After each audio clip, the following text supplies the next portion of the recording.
Okay. The line is, good evening, Rotary colleagues and friends in peace. I am Jim Halderman, the chair of the District 5450 Peace Committee, and tonight we will learn the time for peace is now. We're fortunate to have Barbara Gaughen-Muller, currently the president of the Board of Rotary Action Group for Peace, host of the Peak podcast, and so much more that you've read on your screen. So Barbara, the screen is yours. Thank you so much. And I want to thank each of you for giving me an hour of your life. Realize how powerful that is to give somebody an hour of your life. So I hope I can make it worth that hour, because it's time for us to really remember that peace is possible and the time for peace is now. I was on a Zoom call this morning and I told Helen Peacock that it was important that she sees this Rotary magazine from 2015. In 2015, they wrote, "Dear polio, we have bad news for you. Very, very bad news. Today, we started extremely close. We stand extremely close to eliminating you. We still have more work to do, but we'll get there. Someday we'll live in a world where you no longer exist. Polio is on the out and peace is on the in. So goodbye, toodles, ciao, ciao, and adios." I want Rotary to put that goodbye war. I want war to have the same privilege that 35,000 clubs can end wars that destroy our nature, that destroy our planet. And so I'm going to talk about peace today. What is peace? What is peace? In 2016, I interviewed 75 peacemakers at the Rotary World Peace Conference that Rudy Westervelt put together, along with the district governors and our Rotary International president. And each of them said the same thing when I said, "What is peace to you?" Peace is a process. Peace is an internal combustion of knowing that peace is part of what you're going to do every single day. Peace is a journey, not necessarily a destination. Now that surprised me when I heard that. It's not a destination, it's a journey. And so as I began to listen to people, I realized it's a journey where we work together. And that's why I love Rotary. In 2016, as the Rotarians got together, more and more people came in to our little booth. The Rotary Action Group for Peace wasn't even created then. The Rotary Action Group, the Rotary E-Club of World Peace was not created then. Right after the conference was over, we said, we still don't have peace on the planet. What are we going to do? So we started the Rotary E-Club of World Peace with Rudy Westervelt and probably 50 of the speakers. And we began to look at how we are possible to make peace possible at all the Rotary clubs around the world. My late husband was Robert Mueller. He was the Assistant Secretary General at the United Nations. We traveled the world for 17 years speaking to Rotary clubs around the world. And so many of them said the same thing that we say here in the United States, that peace begins with me and starts with the conversation. What does peace mean? It's a term that I use when I say, look at my peacemaker friend. Welcome all these peacemaker friends. It comes from the Greek word that means to do and to make. It's a word bursting with energy. People always say, "Barbara, you have so much energy." Yeah, I do, because I'm working for peace, and peace is part of my energy. And so peace works. But you know when peace started for me? When I was 3 years old. My grandfather immigrated from Hungary to avoid the war. And when I came to live with him at the age of 6 months, and then when I was 3, he said, "Someday you're going to be a peacemaker." I said, "Grandpa, I can't be a peacemaker. I don't even know what it is." He said, "Look at all the years you have to work for peace. Think about that. What are people telling you about you? Who are you? Are you a peacemaker?" And so as you work about peace, work for peace, peace must be made. Peace never happens by chance. That's the method and the model I want to give you today. It doesn't just happen because, oh, isn't that a great idea? No, peacemakers are never passive. They don't avoid conflict. They know how to resolve conflict. If you're not sure how to become a peacemaker, take the course.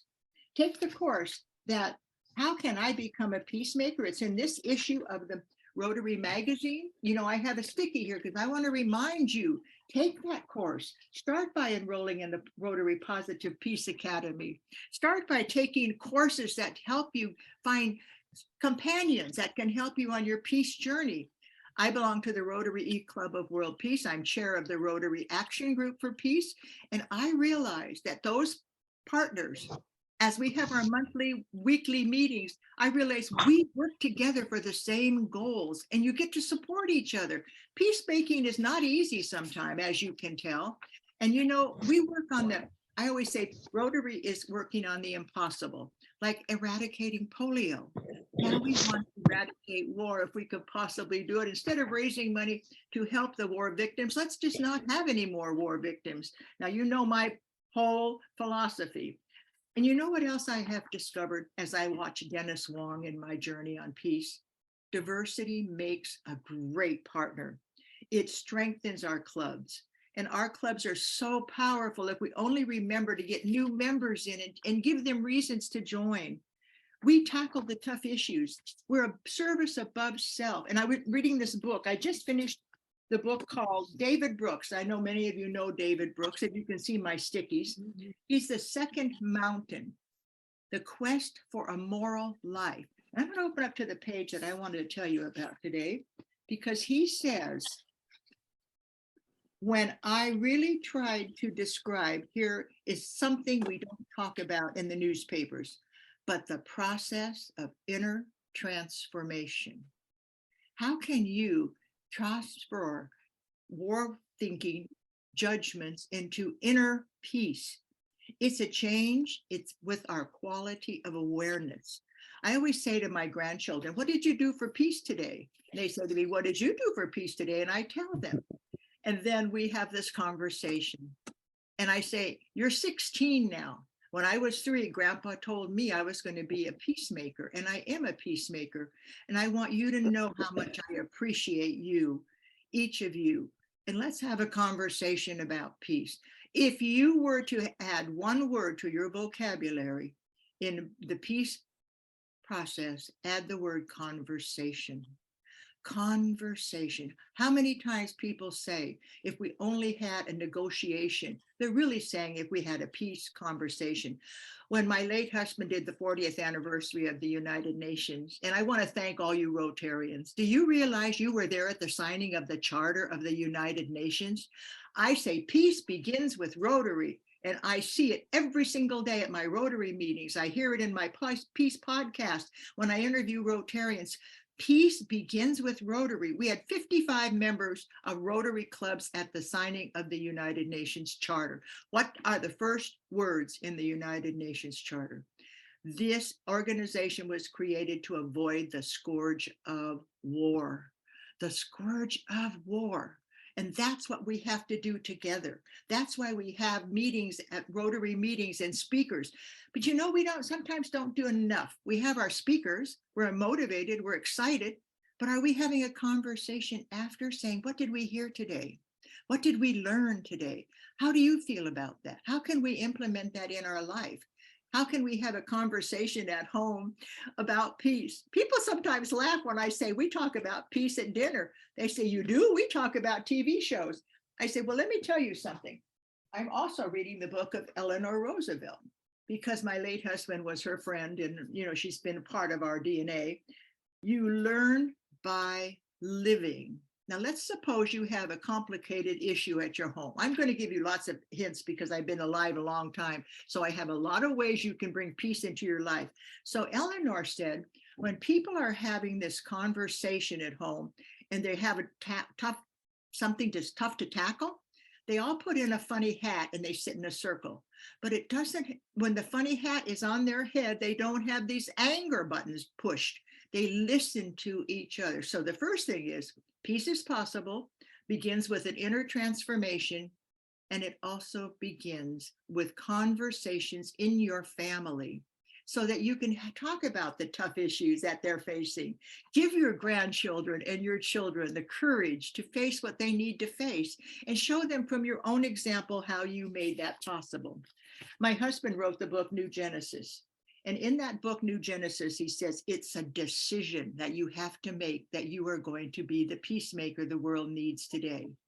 I've had so many of my peace podcasts say, get into action. Don't just think about peace. Isn't that wonderful? We're going to have peace. No, you have to be as passionate about peace as you are about your daily life. Passion begins, and one thing about passion and enthusiasm, it's contagious. Every place I go, people, I wear this little badge. I didn't wear it tonight. Wear my little peace badge, you know, with a little dove on it. And they say, oh, yeah, I see you're wearing that peace dove. And I say, yeah, because I want peace on the planet. And in order to have peace on the planet, I want people to be reminded that peace is possible. If you look at the background of Richard Denton, you see this is our Peace is Possible is the action that we want on the Rotary for my year. I am chair of the Rotary Action Group for Peace. And I want to tell you, I'm going to give you some more hints at what you can do. Go to our website. Take a look at some of the Peace Primer. Many of you are in Peace Builder Clubs. Thank you, thank you, thank you. A Peace Builder Club takes the action that we need to bring peace to our planet. And I thank you with all my heart. Now, you Peace Builder Clubs, in January, I'm going to start having Zoom calls. We're going to take what Peace Builder Clubs are doing and start to talk about how we can share and not just be in our individual Rotary clubs or individual e-clubs. Let's start breaking down the silos. I'm also president of the United Nations Association, and I had a big conference a week ago Saturday, and I brought a Rotarian in to speak, and I brought a person who brought Shelter Box out into the world, and we had this conversation. And when I was done, I said, what about the United Nations associations and all their members joining the Rotary Action Group for Peace? What if we moved across the aisle and the United Nations associations joined Rotary Action Group for Peace? And this is what I said, and every Rotarian joins a local United Nations association. Think what the harmony could happen in your community. And there are United Nations associations everywhere. There's over 400 in the United States. And just join your UNA for $45. Joining the Rotary Action Group for Peace is $20.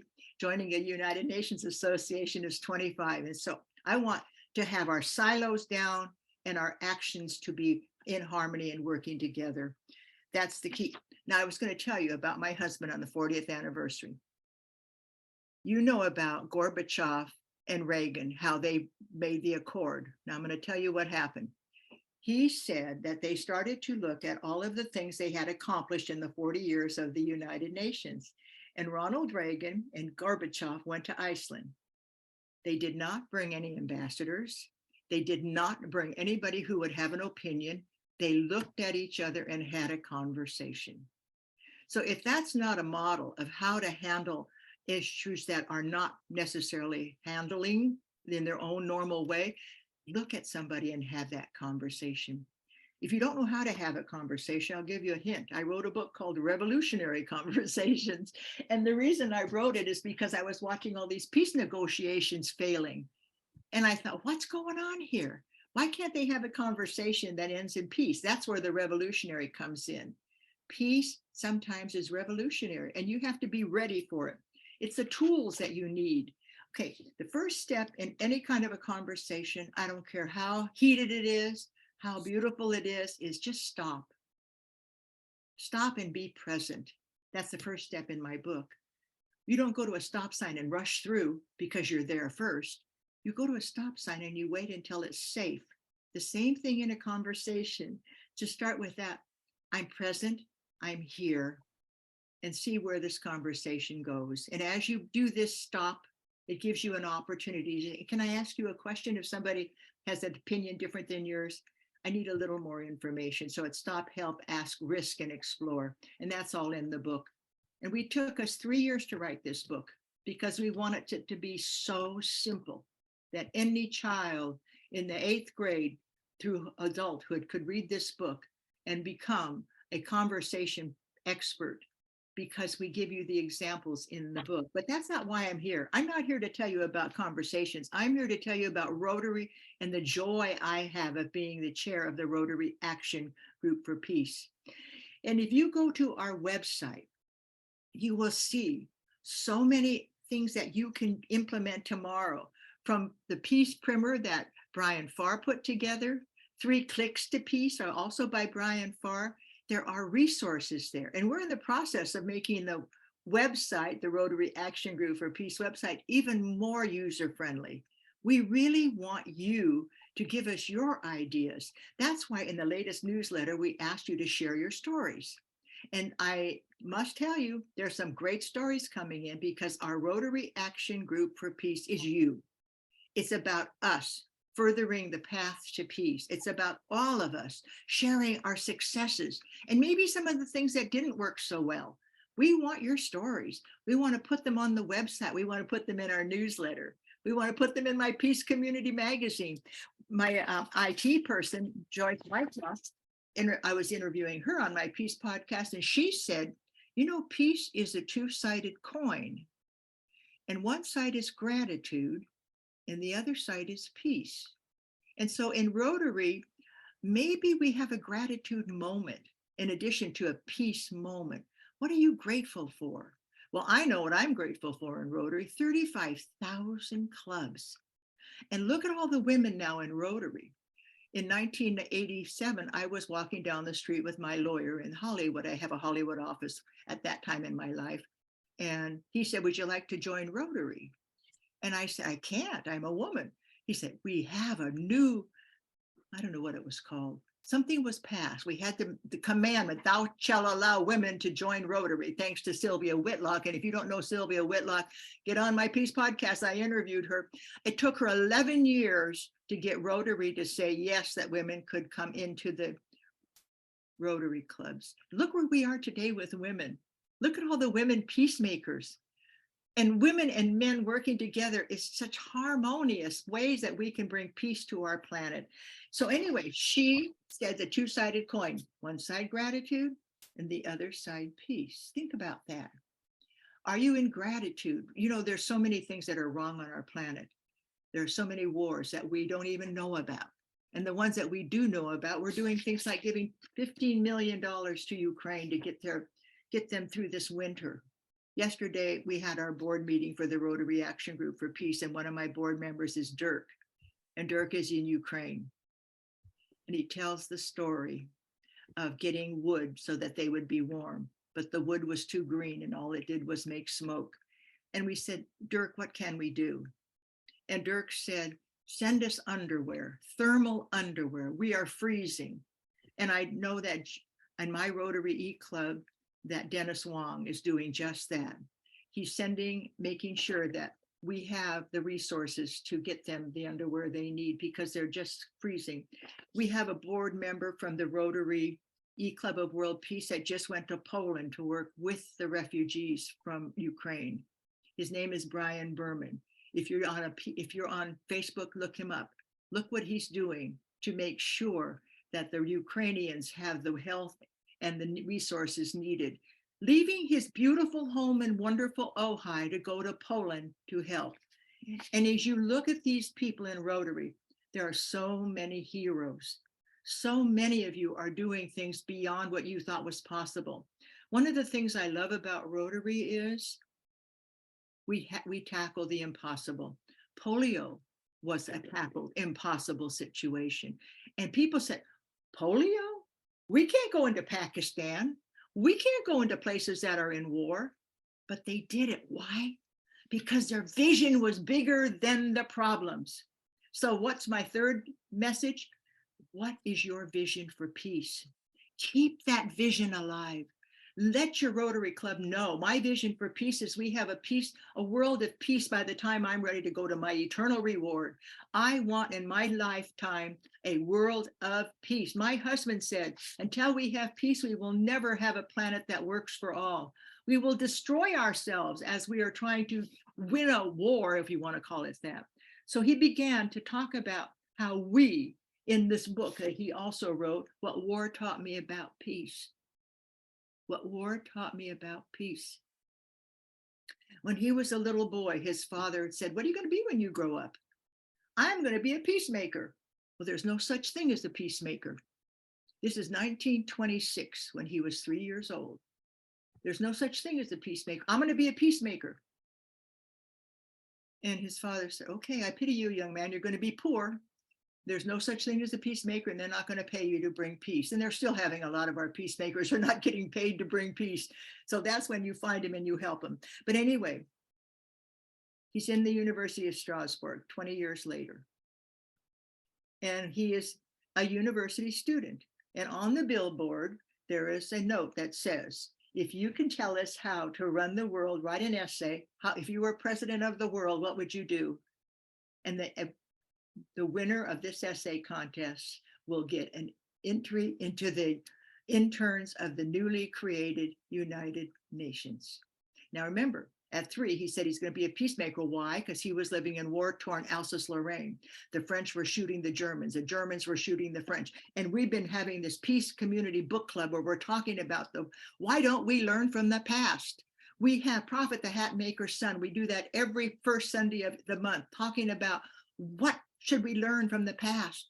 We repeat the same mistakes if we don't learn from the past. And you all know that. I'm preaching to the choir here. But as my husband described the horrors of war, we're on chapter 9 now, and we're talking about senseless, brutal murders, and nobody cares. They were just in war.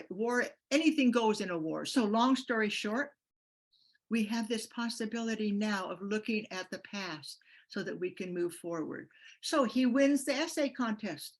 He writes the essay. He types it with his 2 little fingers. He doesn't even know how to type. He just typed it up, sent it to them, and he never expected to hear from them. And one day he hears this, and his mother goes to the door, and she says, what do you want? We want Robert Mueller. And she looks at them like, what? He said, well, it's okay. He won a contest. And so, because remember, they're in war.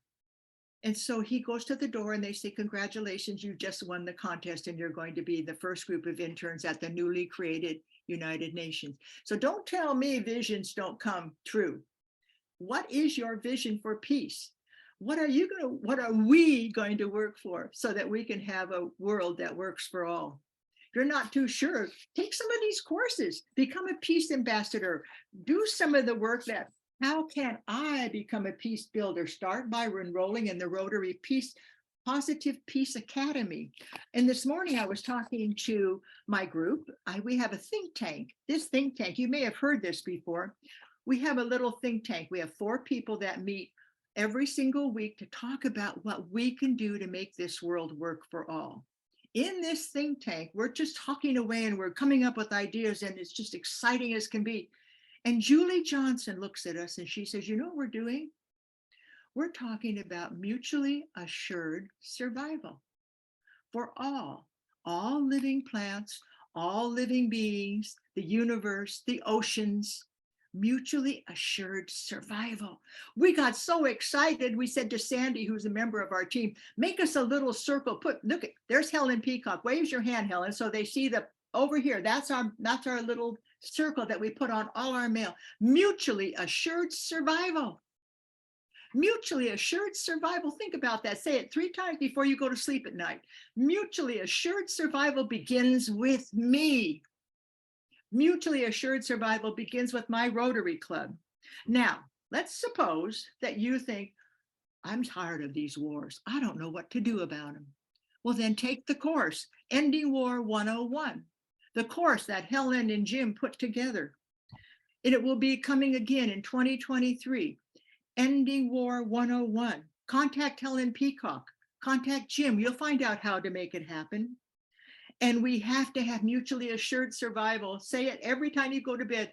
Now I lay me down to sleep for mutually assured survival tomorrow and the next week too. Mutually assured survival. I kept saying it so much that I'm on the climate committee for the United Nations Association. Guess what we named our conference? Mutually Assured Survival for the Climate. And they created this beautiful picture of the globe on fire. And it says, mutually assured survival begins with each of us. So we took that and it became the theme for the climate conference that we did last year. And we will do it again in May. So be sure you watch. I'll send all of you, Jim will tell you when it starts, because I'll give it to Peggy and then we can let you know it's going to be on again. You know, there are so many things that people are doing. And so when I look at mutually assured survival, Helen and Anne Frisch, both two of the people I've recently interviewed on peacepodcast.org. If you're bored and you don't know what to do with your life, go to peacepodcast.org and pick somebody and listen to them. Honest to goodness, I'm the one who interviews them, and I'm just blown away by how great they are. I'm always listening to peacepodcast.org on Spotify as I'm driving to the grocery store. And I don't even care if I get there because I want to hear what that person is going to say. I just want to hear the words. What did Maya Angelou say? Use your voice. Make your voice known. Words are important, documents are important, but use your voice. So as I interview you, and if I haven't interviewed you, give me a call. I'm sure I'll get you in. We're celebrating, the next two are the 99 and the 100th interview.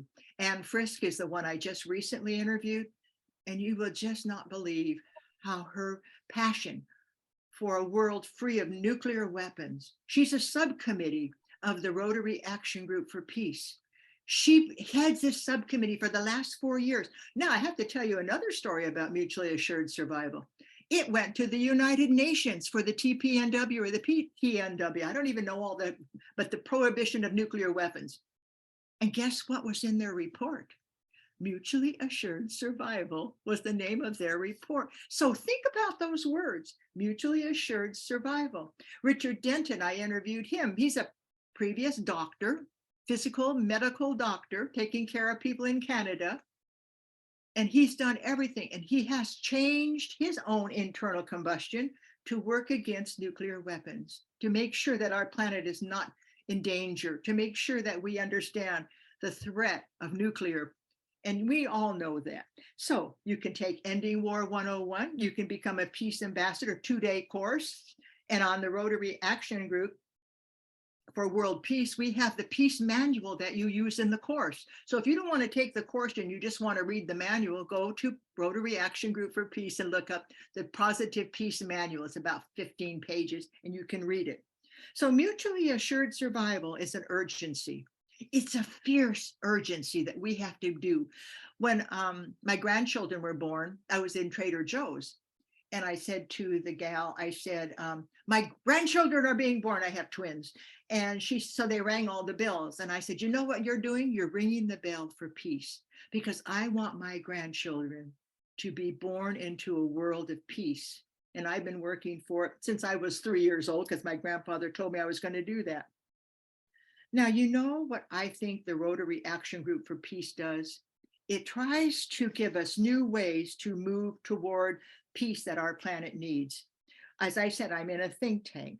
I work for nuclear abolition, getting rid of all nuclear power. And I suppose you are not doing anything on Sunday morning. Where should you go? Tom Carlisi's little group for peace builder clubs. He has a 9:00 meeting your time in, I know it would be, I don't know what time it is, Jim, you're going to help us do that. But anyway, he has a meeting at 9:00 for peace builder clubs to share what you're doing. There are so many people who are doing things. You should never be bored with all the Zoom calls that I get. And I know you're just as busy as I am.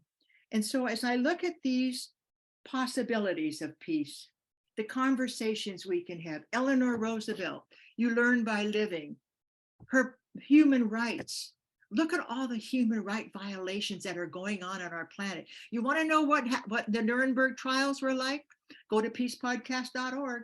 You'll see the lawyer who's now 104, who was the lawyer at 26, who was told he could try those murderers at the Nuremberg trial. Think about that. They said, no, you can't do that. There are 3,000 murderers and we only have 36 chairs. What was his vision? Justice. Justice. He said, 36 chairs? I'll fill those 36 chairs with the most atrocious murderers. Well, he didn't know who they were.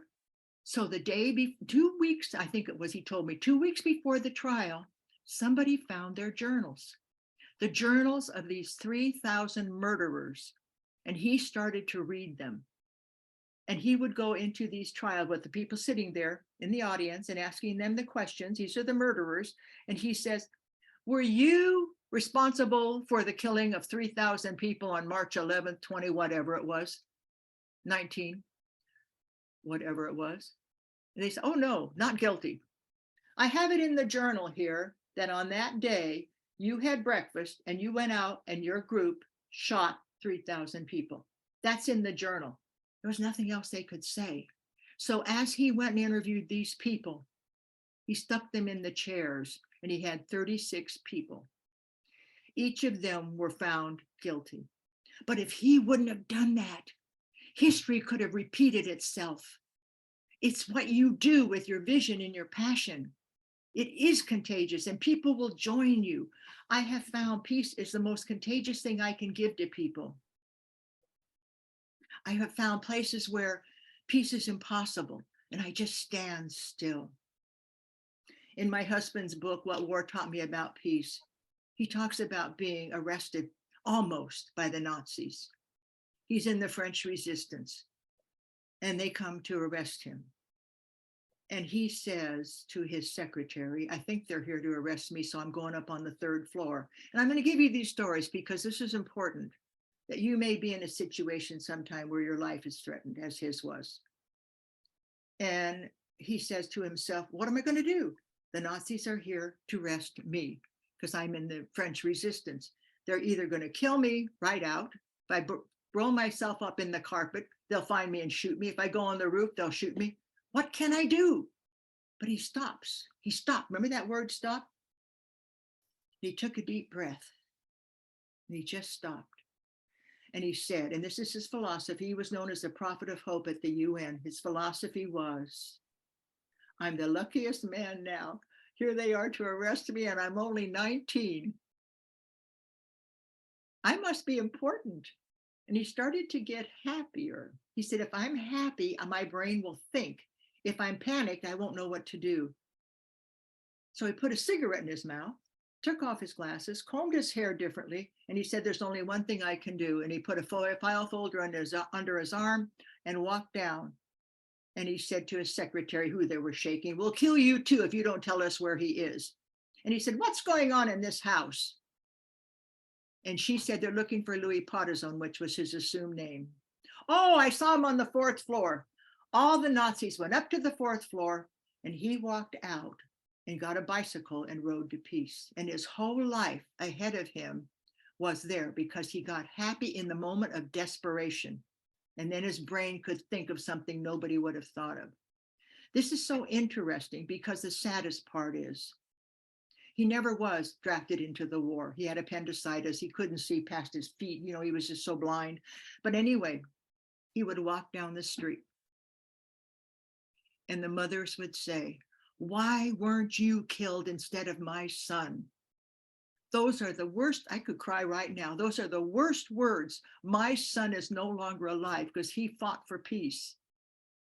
And we still don't have peace. It's not about, we've got to change our philosophy. So anyway, he says to these mothers, I'm so sorry. I'm going to spend my life working for peace. And he did. But it was his vision. I'm going back to vision. What's your vision for peace today?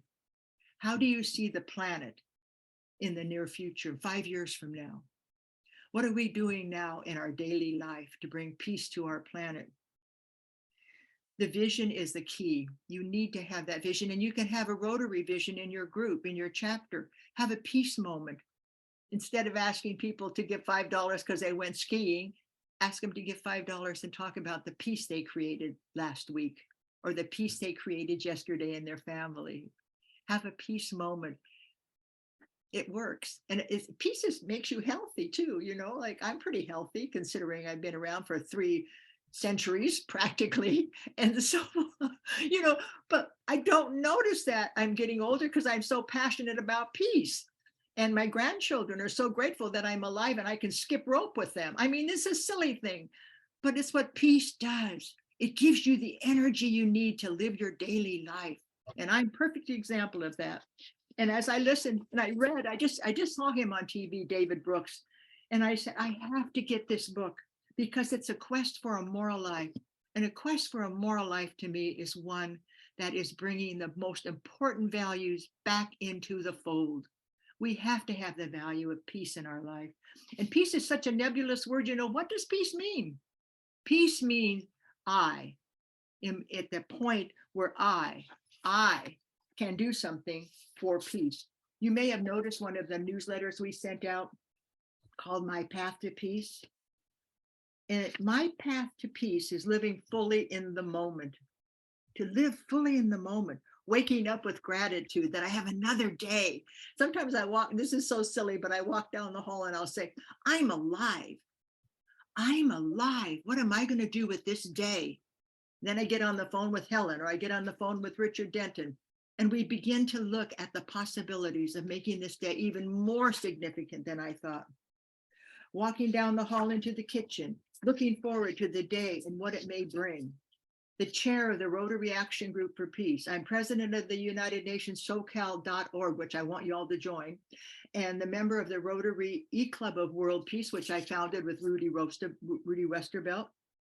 When my husband, Robert Muller, passed in 2010, I said, we still don't have peace. And so I'm going to work for peace. I'm going to reread your books. I'm going to take those 7,500 ideas and dreams you created in our marriage, and I'm going to work for peace. I host peacepodcast.org to inspire others through the work of Anne Frisch, through the work of Helen Peacock, Richard Denton, and Jim Halderman, and all the other 89 people. Over and over, I heard my guests say, peace is possible. And it begins with each of us. Peace is now. It's a living substance, something in itself. Peace is this is my favorite statement. Peace is like software, you share it. Think about that.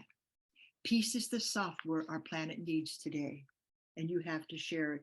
It's not the absence of conflict or problems. Peace is now. I know it, I speak it, and I take actions accordingly. I live in gratitude for joys and challenges, knowing that what I dream and think about today may help create the future. The power of the peace of our future, a world that is fully supportive of all humans and all live in a bountiful nature, a world in lasting peace and harmony. And with that, I say thank you. Thank you for letting me give you a part of my passion for peace. Thank you for letting me talk to you. And I hope that I can have a conversation with you at some point, because there's so much that needs to be said. My husband wrote a poem at the end of his life. It said, decide to be happy, render others happy, proclaim your joy, love passionately your miraculous life. Do not listen to promises. Do not wait for a better world. Be grateful for every moment of life. Switch on and keep on the positive buttons in yourself, those marked by optimism, serenity, confidence, and love. Pray and thank God every day. Meditate, smile, laugh, whistle, sing, and dance. Look with fascination at everything that comes into your life. Be yourself fully and immensely. Act like a king until death. Feel God in your body, mind, heart, and soul, and be convinced of eternal life and resurrection. And as he wrote that poem, he said, I have loved my life with passion, embraced it with fervor, cherished every single moment of it. I will have contemplated with wonder the sky, the running clouds, my brethren, fellow humans, my sisters, the flowers and the stars. I have feasted increasingly on the treasure of life in all forms. I will not have dwelled on the mediocre. I will have not dwelled on hatred and complaints. I will depart with the belief there is no end to the flow of life in the universe. There is no death, but only the unceasing change of worlds.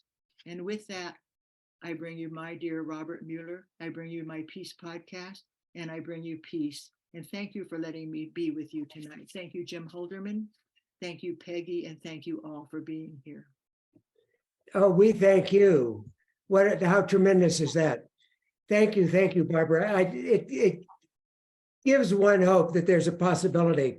And the one amazing thing about the book of Robert Muller is the fact that regardless of his negative situation, that he would find himself in. He would find a way to be happy and that would allow him that energy to figure it out. It's pretty amazing. A good read for all of us. We're open to questions. We would, you will take questions, I assume, Oh, yes. and discussion. So use the hand. We'll watch for your hand. And the other part too, don't think my husband was eternally happy. You know, he got very sad because he would see things that weren't working and he would cry. And I would say, I know this isn't easy. He said, but I'm not going to give up.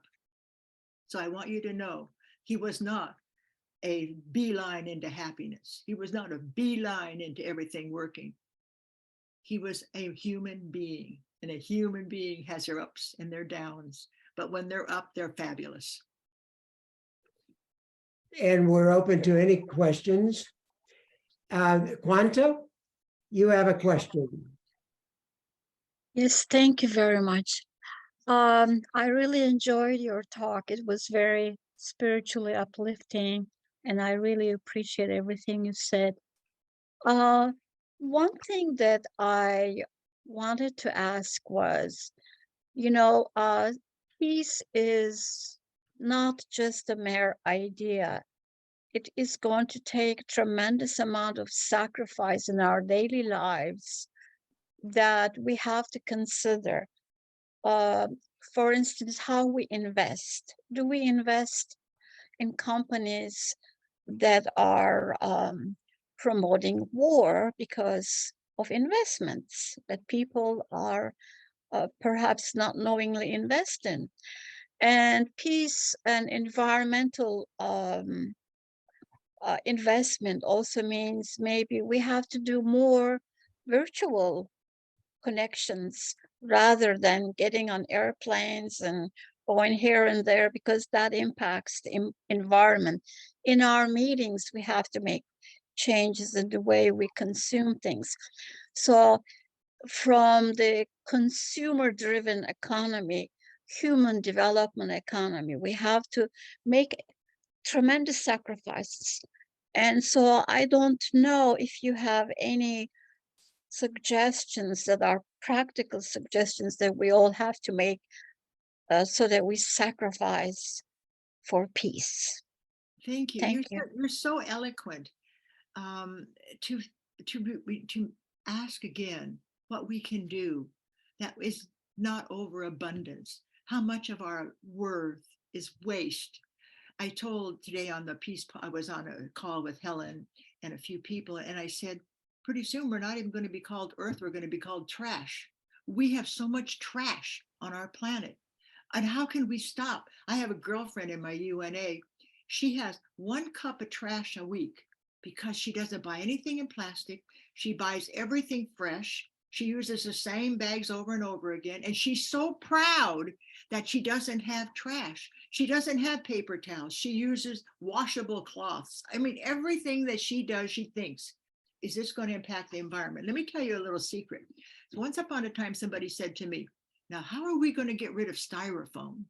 And I said, why don't you think about if everybody on our planet, all 9 million or how many, we have billion here, buy a styrofoam cup, how that will impact the environment in our world. So multiply everything by how many people are on the planet and say, do I need this? No, use those glass cups. Take your cup to Starbucks. Don't use another plastic cup. Watch the movies called Supersize It. Don't get sick because you're not eating things that nurture you. Nurture your body, this beautiful thing that was given to us at birth. It's our responsibility to do the right thing. And that's why I love your question. Richard Denton was just interviewed on my Peace podcast. What did he say? Watch your investments. He got right to your point. He said, do not invest in sex. In fact, don't only not invest in things that are harming our planet, tell people that they need to make a difference. They need to make a change. Anyway, you are right on. Thank you for your question and thank you for your awareness. Awareness is where we begin, isn't it? And how we can Each thing we do, you just multiply it by all the people on the planet and say, is this what we need? And how much stuff do we have? I was telling my son, I'm going to have a 10-cent garage sale. I'm going to put everything I don't want on a table and fill up the whole garage and fill up the whole driveway, and everything's 10 cents. I said, that's the way I'm going to get rid of everything. He said, are you sure you want to do that? All those people coming over and traipsing all over your beautiful garden? I said, no, I'll put them in the street, but it's just 10 cents. And I don't even care. If you want it, you can have it. I don't want all this stuff anymore. We buy too much stuff. Anyway, that's beside the point. I see a hand up and it's somebody I know. It's Tom. Tom? Hello, Tom? hello, Barbara and everybody. Barbara, first of all, I just want to let you know I wrote down 4 things. Mutually assured survival. And I also about you, I put down enthusiasm, inspirational, and connecting. And I'm going to build on the last one. As your role as Rotary Action Group of Peace Chair, I think you're leading connections, and there's people on here, we're connecting Rotarians to Rotarians, both Western Hemisphere, Eastern Hemisphere. We're connecting with Rotaractors.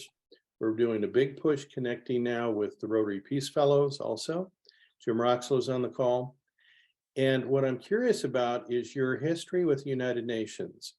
How can Rotary, Rotaractors, Rotary Peace Fellows more connect with United Nations initiatives and all that network of community you know? Love to hear your thoughts and reflections. Thank you, about Tom. And I want to thank you for writing down those 4 important items. The United Nations is very open to you, believe it or not. When you go to the United Nations, it's like you're walking in a place where we can have the peace and freedom to have conversations. So the United Nations has many NGOs, non-governmental agencies.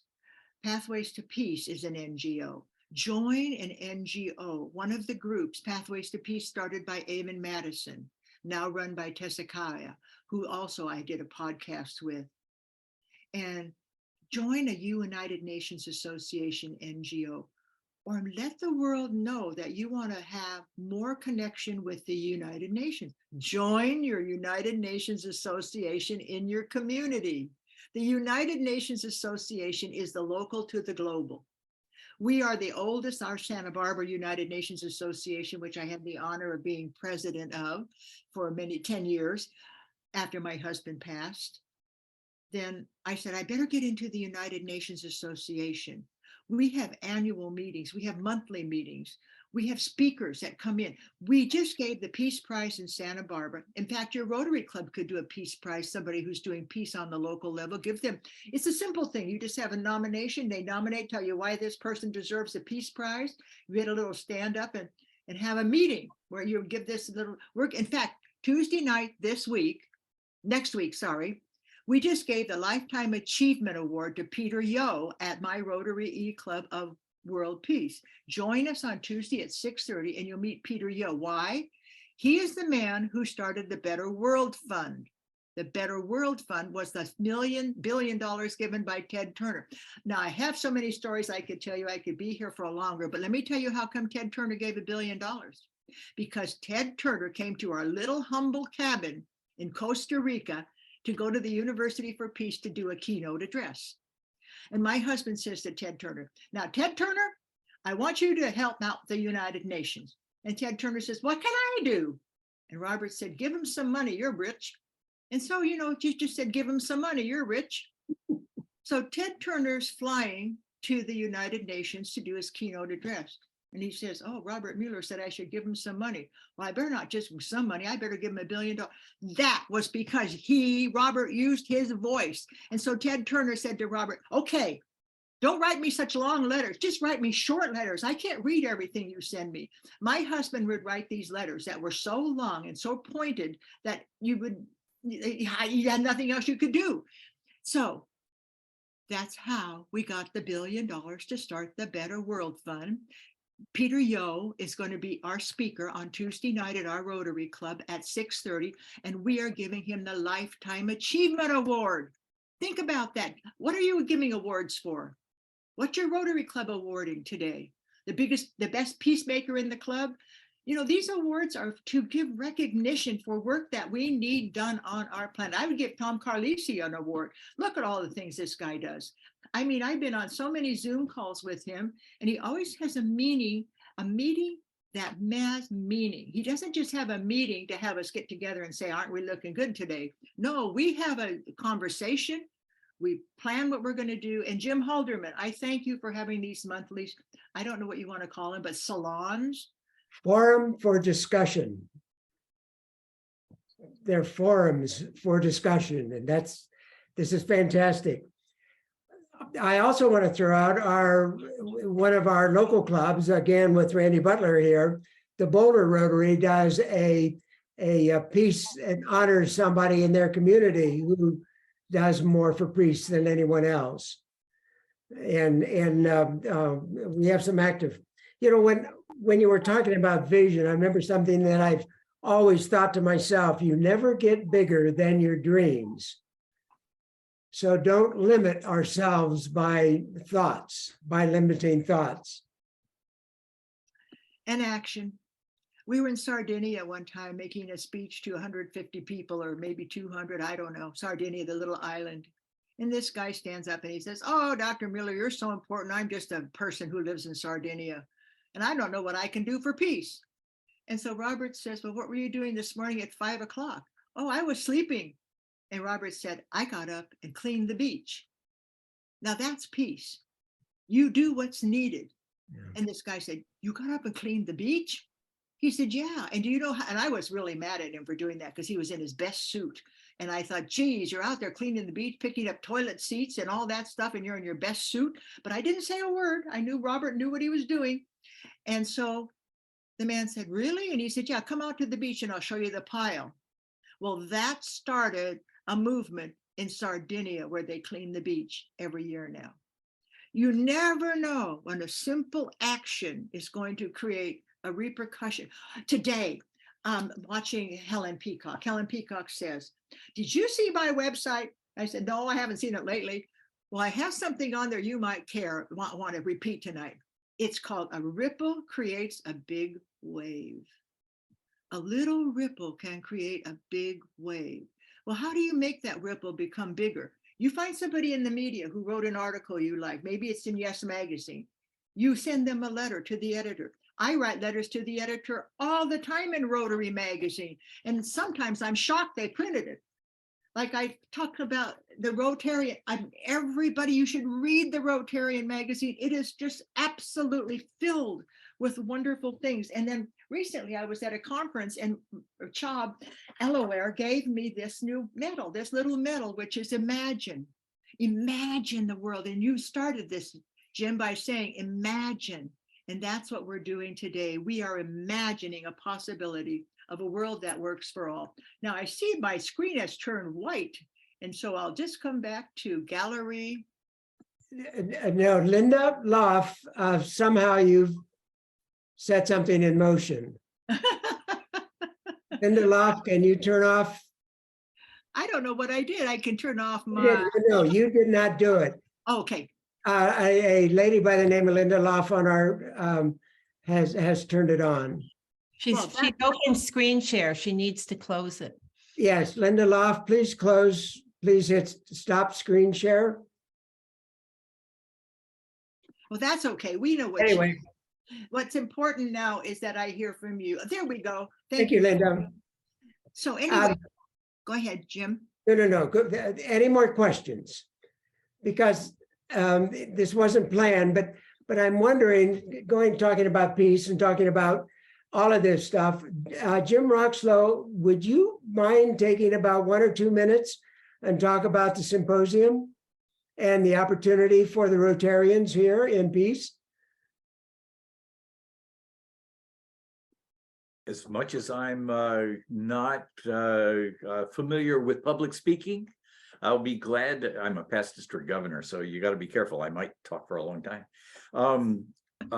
We have this vision that we can bring Peace Fellows and Rotarians together for mutual benefit.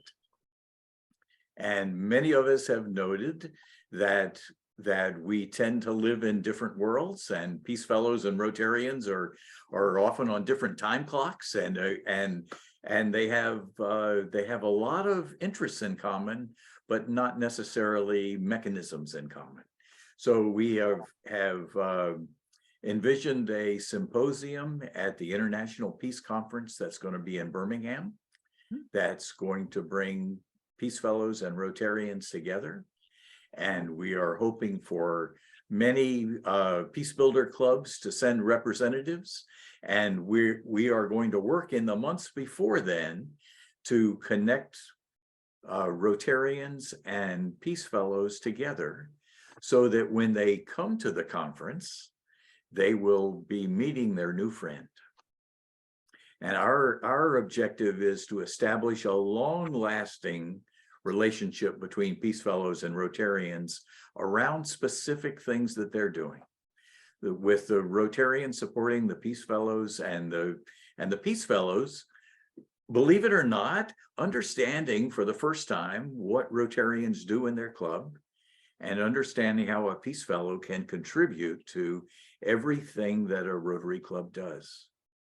And when the Rotary clubs realize that they really can't do it so well all on their own, and it might be good to have their own Peace Fellow, then I think we're really going to be there.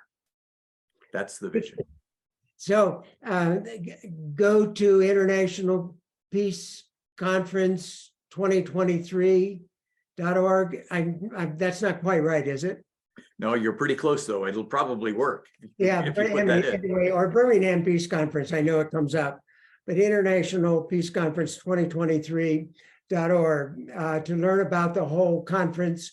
And then the RPF symposium is prior to that. It's going to be a phenomenal experience. Birmingham, Alabama has a 600-member Rotary Club, and they're working with the city, with the university, and with the Peace Center there. It's going to be a phenomenal week long of activities. So you'll be hearing more about it soon.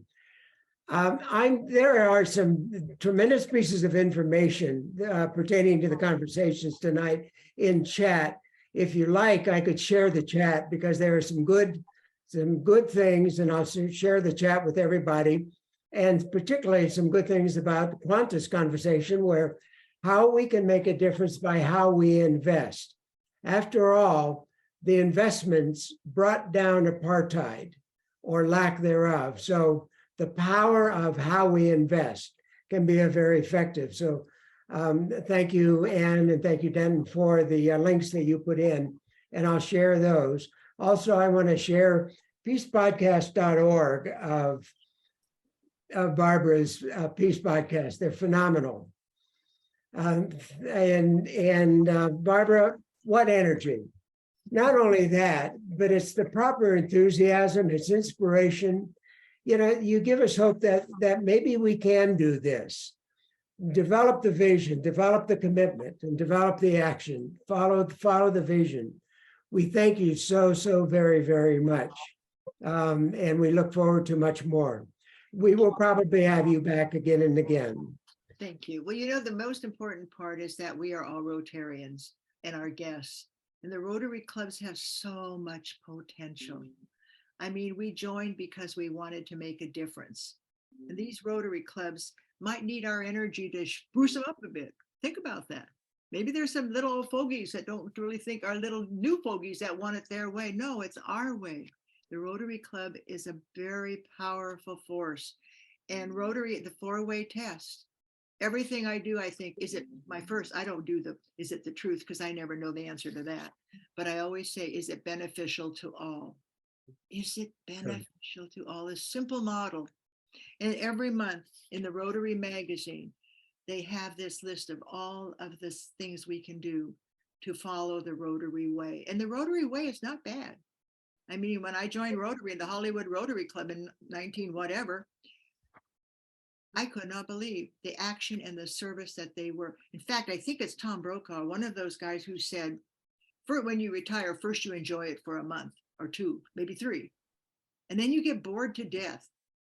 And then you begin to think, what can I do now? And then you begin to realize how important service above self allows you to retire with grace and energy. And so join your UNA and do that. Richard, I want to thank you for being on tonight so I could talk about your investments. I want to thank you, Anne, for joining, and Helen and all my friends, because it is about being in harmony with each other. Thank you. Thank you so much. So thank you. And again, next month, we will hear from Stephen Hawkins, not the Stephen Hawkins, but Stephen Hawkins, and the challenges of navigating division and finding common ground. Stephen is the lead author of the 2018 study, Hidden Tribes, a study of America's polarized landscape, which received coverage in over 100 publications, including the front page of the New York Times. More on Stephen will be forthcoming in the upcoming weeks. Until then, I want you all to have a fantastic holiday season. So with that, we bid you all adieu. And again, Barbara, bless you. Thank you. You are a major asset to our universe. Thank you.